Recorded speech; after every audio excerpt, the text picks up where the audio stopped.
Ram Ram ji. Tihar jail में उम्र कैद की सजा काट रहा कैदी बना आईएएस अफसर। जी हाँ, ये बिल्कुल सच है। मुखर्जी नगर के अंदर यूपीएससी की तैयारी कर रहा एक प्रेमी जोड़ा, एक करवा रहा है तैयारी, एक कर रहा है, दोनों के बीच में घनिष्ठ संबंध हो जाते हैं। एक दिन क्या होता है, वो जो लड़का, जो प्रेमी जो है, वो उस लड़की के सामने एक ऐसी डिमांड रखता है और कहता है कि तुझे मेरे दोस्त के साथ में एक रात गुजारनी है। वो लड़की उस लड़के से शादी करने का सपना देख रही थी। कोई भी प्रेमी प्रेमिका हो, जब कोई प्रेमी अपनी प्रेमिका को ये कहता है कि एक रात दूसरे व्यक्ति के साथ गुजारनी पड़ेगी, तो जरा उन संबंधों के बारे में सोच लीजिए कि वो लड़का उसके साथ में सरासर चीटिंग कर रहा है।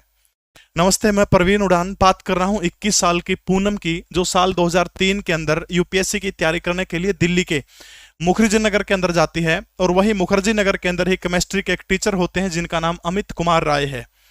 इन दोनों के बीच में संबंध अच्छे बन जाते हैं। क्लास के अगले बेंच पर बैठने वाली पूनम के आंखों ही आंखों के अंदर संबंध जो है अमित कुमार से बन जाते हैं।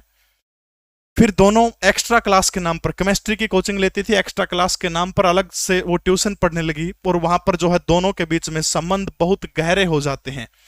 और उसके बाद दोनों जो है फिजिकली रिलेशन बना लेते हैं, संबंध आगे बढ़ते चले जाते हैं। जब अमित कुमार ने पूनम के सामने किसी दोस्त के मिलने की बात कही, तो इससे वो तुरंत घबरा जाती है और सोचती है कि ये तो मेरे साथ में इतने दिनों से लगातार चीटिंग कर रहा है।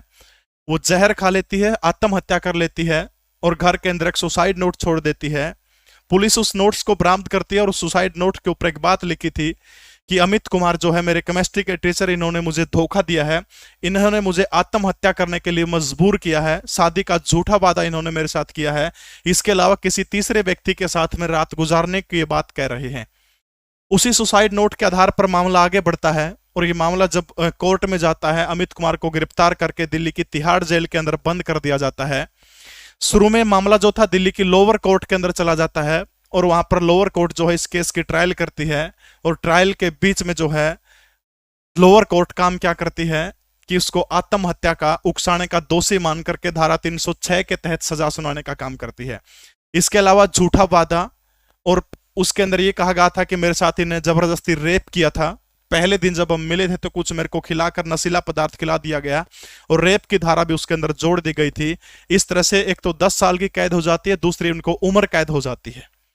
अब दिल्ली की मुखर्जी नगर के अंदर कोचिंग देने वाला शिक्षक अमित कुमार जो है तिहाड़ जेल के अंदर बंद है, वहां से लाइब्रेरी से बहुत सारी किताबें निकलवाता है। और तिहाड़ जेल के अंदर, कोई भी जेल हो, आमतौर पर कैदियों को सुधारने के लिए वहां पर बहुत सारी मुहिम चलाई जाती है।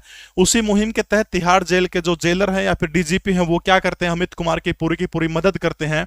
और उसी मदद के कारण जो है वो दिन रात किताबों के अंदर लगा रहता है, अच्छे तरीके से जो है किताबों को पढ़ता है, अपने नोट्स बनाता है। कोचिंग वो ले नहीं सकता क्योंकि तिहाड़ से बाहर नहीं जा सकता, सिर्फ पेपर देने की अनुमति ही उनको मिलती है। बात आती है 2008 की। ये मामला 2003 का था, लगभग 5 साल इस मामले को हो जाते हैं तिहाड़ जेल के अंदर बंद अमित कुमार को। 2008 के अंदर यूपीएससी का जब प्री एग्जाम होता है तो अपने बलबूते पर वो प्री एग्जाम निकाल देता है। 2009 के शुरुआती महीनों के अंदर मेंस एग्जाम होता है, मेंस भी उसका क्लियर हो जाता है। और उसके बाद बारी आती है इंडिया के सबसे टफ एग्जाम के इंटरव्यू में बैठने की, जब उसका साक्षात्कार हुआ और उसके बाद जब रिजल्ट आता तो रिजल्ट के अंदर उसको हाई रैंक मिलती है, यानी वो यूपीएससी की परीक्षा को पास कर लेता है। और रैंक के हिसाब से उसको जो पोस्ट मिली, पद मिली, वो मिली आईएएस ऑफिसर की, यानी भारतीय प्रशासनिक सेवा जो है उसके अंदर वो चयनित हो जाता है। अब मामला देखिए, एक कैदी जो तिहाड़ जेल के अंदर उम्र कैद की सजा काट रहा है, उधर से नीति देखिए, उसका यूपीएससी का एग्जाम क्लियर हो जाता है। आजाद हिंदुस्तान के अंदर यह पहला मौका था जब ऐसी घटना घटती है। अब इन 5 सालों के दौरान जब लोअर कोर्ट का फैसला आता है तो वो सारे के सारे इस मामले को हाई कोर्ट के अंदर चैलेंज करता है। आपको पता है, लोअर कोर्ट से हाई कोर्ट, उसके बाद सुप्रीम कोर्ट मामला जाता है। जब हाई कोर्ट के अंदर चैलेंज करता है तो हाई कोर्ट इस मामले को अच्छे से पढ़ने का काम करता है, सारे के सारे केस के तथ्य जो लोअर कोर्ट के अंदर जमा करवाए गए थे उन सबको रीड करने का काम करता है।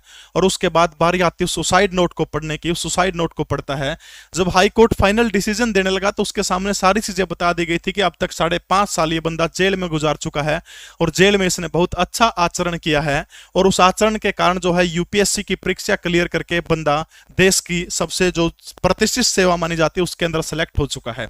अब हाईकोर्ट के सामने समस्या है, बहुत बड़ी समस्या। क्या है कि क्योंकि आजाद भारत के अंदर ऐसा पहला मामला था कि इस केस के अंदर क्या किया जाए। अब जब तथ्यों को अच्छे से अध्ययन किया गया तब हाईकोर्ट कहती है कि जो रात गुजारने को लेकर, जिस मामले को लेकर के आत्महत्या की थी, ऐसे पूनम नाम की लड़की के द्वारा इस केस के अंदर या उसके परिजनों के द्वारा कोई भी सबूत नहीं दिए गए, इस मामले के अंदर बरी हो जाता है।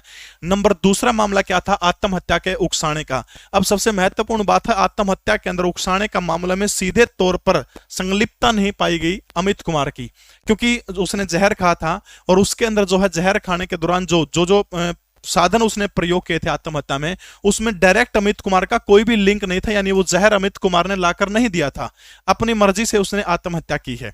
तीसरी सबसे महत्वपूर्ण चीज यहां पर आती है कि जो झूठा वादा किया था किस चीज का, कि शादी का, वो अमित कुमार ने नहीं की और उसके बदले अमित जो है 5.5 साल तक जो है जेल काट चुका है।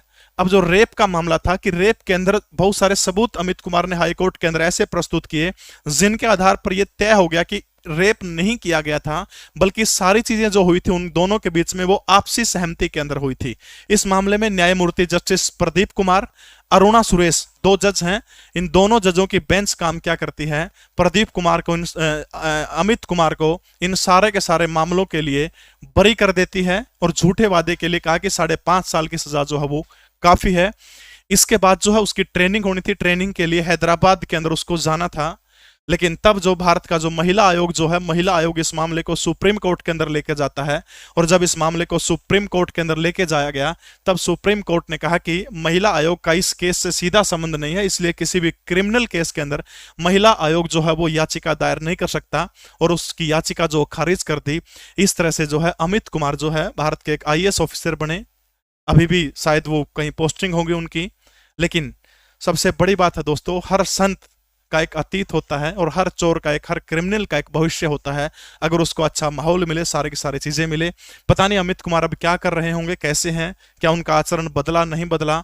दोस्तों इस कहानी के बारे में, सच्ची कहानी के बारे में आपकी राय क्या है, मुझे कमेंट जरूर करिएगा। ये कहानी कैसी लगी जरूर बताइएगा। जय हिंद, भारत माता की जय हो।